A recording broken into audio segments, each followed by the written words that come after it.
Урматтуу Бакыт Эргешевич, 86 айыл өкмөтү заявка бергендигин, лизинг аркылуу МТС ачалы деген айыл банктын өкүлдөрү эч кандай жардам бербегендиги жөнүндө маселе койгон элем.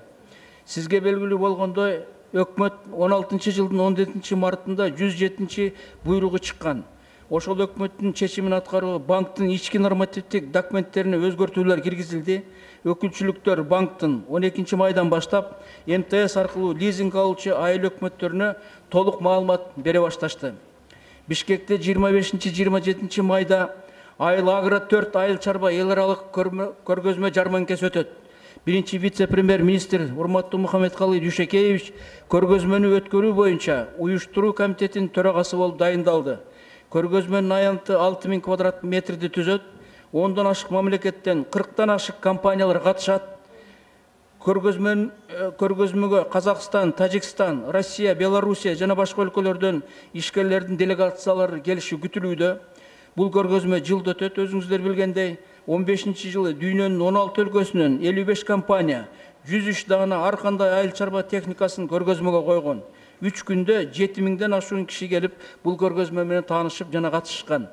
Айыл чарбасын каржылоо 4 долбоору боюнча бүгүнкү күнгө карата 7175 жеңилдетилген кредит берилип, суммасы 2 миллиард 400 миллион сомду түздү. Дыйканчылыкка 400 миллион, мал чарбачылыкка 1 миллиард 825 миллион, айыл чарбаны кайрыштыруу тармагына 175 миллион сом бөлүндү.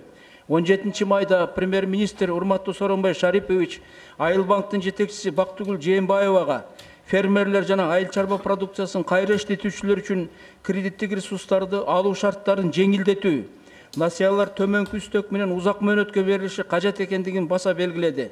Өткөндө урматтуу Бакыт Эргешевич ушул маселени дагы койгон элем.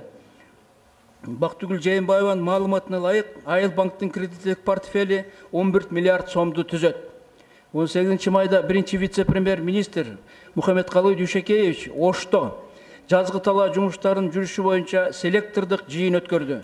Мындан тышкары Ош шаарындагы фитосанитардык лабораторияга, ошондой эле 15-жылдын ноябрындагы жер титирөөдөн жабыр тарткан Кара Суу районундагы Чайчы айылынын тургундары менен жолугушуп, Жийделик айылындагы 500 орундук орто мектептин курулушу менен таанышып, тийиштүү жетекчилерге тапшырма берди.